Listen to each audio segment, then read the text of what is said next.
Bismillahirrahmanirrahim. Assalamualaikum warahmatullahi wabarakatuh. Kami dari kelompok 7 pada mata kuliah Perilaku dan Budaya Organisasi Pendidikan dengan judul materi Ganjaran dan Moral Kerja Organisasi. Saya atas nama Sahari selaku pemateri pertama dan teman saya atas nama Sri Mustika selaku pemateri kedua.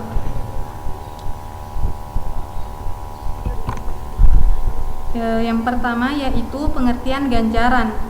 Ganjaran atau imbalan atau penghargaan adalah sesuatu yang didapat oleh pegawai atau anggota organisasi karena dia telah melakukan sesuatu untuk mencapai tujuan organisasi, baik dalam bentuk uang materi ataupun non-materi. Faktor-faktor yang mempengaruhi besaran ganjaran. Ada beberapa faktor yang mempengaruhi besaran ganjaran. Satu, penawaran dan permintaan tenaga kerja. Jika pencari kerja lebih banyak daripada lowongan pekerjaan, maka ganjaran relatif kecil. Sebaliknya, jika pencari kerja lebih sedikit daripada lowongan pekerjaan, maka ganjaran relatif semakin besar.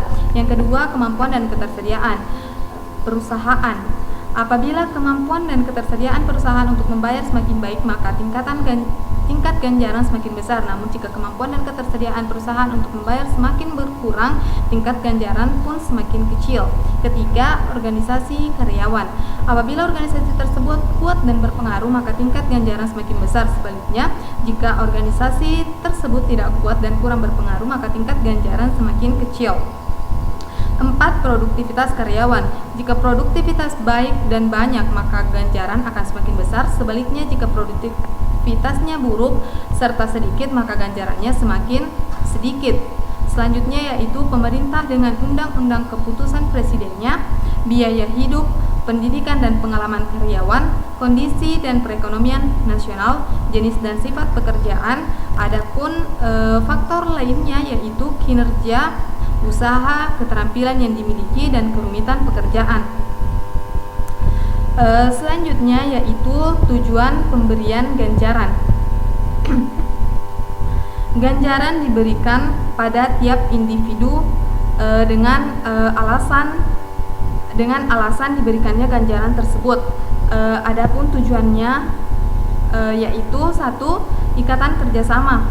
Dengan pemberian ganjaran terjadilah ikatan kerjasama formal antara majikan dan karyawan. Karyawan harus mengerjakan tugas-tugasnya dengan baik, sedangkan majikan wajib membayar ganjaran dengan perjanjian yang disepakati. 2. Kepuasan kerja. 3. Pengadaan efektif. 4. Stabilitas karyawan. Selanjutnya yaitu hubungan antara ganjaran dengan kinerja. Menurut pendapat Bernardin dan Russell, hubungan antara ganjaran dengan kinerja adalah dengan adanya manfaat ganjaran, maka akan timbul hubungan timbal balik antara organisasi dan anggota organisasi. Itulah tadi pemaparan materi dari saya selaku pemateri pertama. Kemudian saya persilahkan kepada pemateri kedua untuk memaparkan materinya.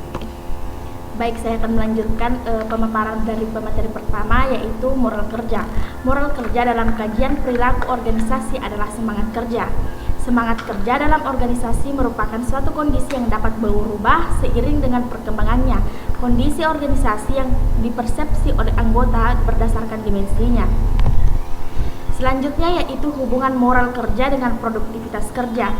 Konsep modal kerja sering dikaitkan dengan kesejahteraan, kekuasaan, dan perasaan menjadi bagian dari organisasi. Manifestasi moral kerja dapat terwujud dalam berbagai bentuk seperti antusiasme, komitmen, kepedulian untuk bekerja dan berdedikasi untuk mencapai tujuan organisasi. Secara khusus, manajemen perilaku organisasi diarahkan pada produktivitas kerja pegawai. Selanjutnya yaitu ada beberapa faktor-faktor yang mempengaruhi moral kerja, yaitu faktor yang diidentifikasikan dapat mempengaruhi moral kerja untuk kerja menurut pada tahun 1976 dalam Harris 1984-238, yaitu sebagai berikut. Yang pertama yaitu sikap umum terhadap pekerjaan, yang kedua yaitu sikap umum bekerja terhadap pengawasan yang diterima, yang ketiga tingkat kepuasan standar kerja, dan yang keempat tingkat pertimbangan supervisor atau atasan yang diperlihatkan dan diberikan terhadap bawahannya, dan yang terakhir yaitu tingkat tekanan dan beban. Baiklah, itu dari itulah materi yang saya paparkan. Terima kasih. Baiklah, itulah tadi materi dari kami, dari saya selaku pemateri pertama dan Sri Mustika selaku pemateri kedua. Lebih dan kurangnya mohon dimaafkan. Kami ucapkan terima kasih dan Assalamualaikum warahmatullahi wabarakatuh.